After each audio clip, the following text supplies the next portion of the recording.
Have you ever ridden a trail where you don't know what's around the next corner and that makes you nervous and you slow way down, you start to tense up? It's really frustrating because you can't enjoy the trail as much as you could if you were to relax and if you knew what's around the corner or if you knew how to tackle the next obstacle or corner. Well, in this video, I want to share with you one common mistake that makes trail riders feel nervous, and then one simple tip on how you can relax and have more control even when you're riding a new trail where you have no idea what's around the next corner, whether it's a steep hill or a big rock section. So one big mistake that beginners tend to make is looking just past your fender. So you're riding the trail and you're just looking like 10-15 feet ahead and you see the trail there. That's good, but the problem with that is you can't see what's ahead of you other than what's right in front of your fender. So if you can't see what's coming ahead, how do you know how to anticipate where to put the bike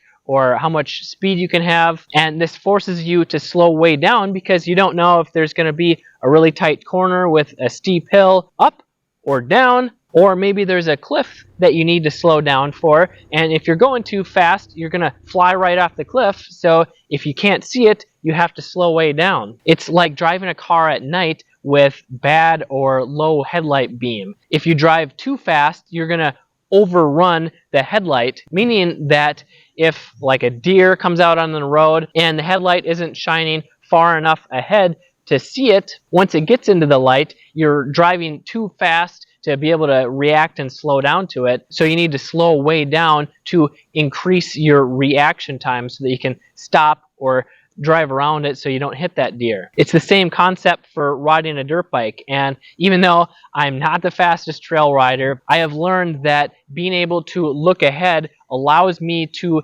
anticipate what is coming up on the trail, which can allow me to ride faster because I can accelerate longer if it's a straightaway and then brake later before the corner. And if I'm looking ahead, I can kind of see around the corner that there's a hill coming. Well, I can build up a little bit more momentum or choose the right line.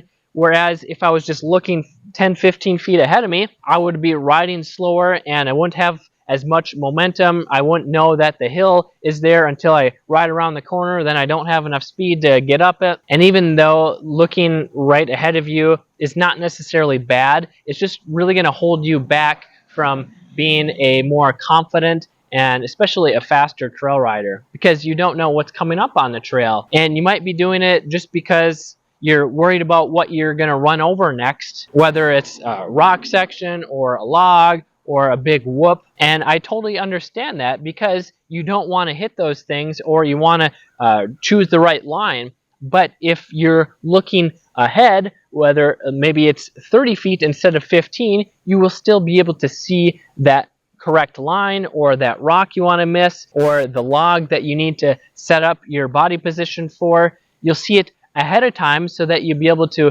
prepare ahead of time. You'll have more time to get to the right speed or get in the right body position. Or you might just be looking down close to the bike because you're new to riding, you're focused on shifting, being in the right gear, using the clutch and throttle. You haven't formed positive riding habits yet. That's totally fine. You really want to master those basic techniques that I cover in my virtual dirt biker school. But when you're able to ride without worrying about what you're doing with your hands and feet, the more you can look ahead, the more you'll be able to anticipate what is up on the trail, and that will allow you to relax and ride safer and faster if you desire. And if you want to learn how to trail ride faster without pushing past your comfort zone, then you should check out this video right here where I show you how you can improve your skills, confidence, and speed without feeling like you need to ride out of control, because that's just increasing your risk of crashing and getting hurt. I'm Kelly Fagan from Motocross Hideout. Stay safe, have fun.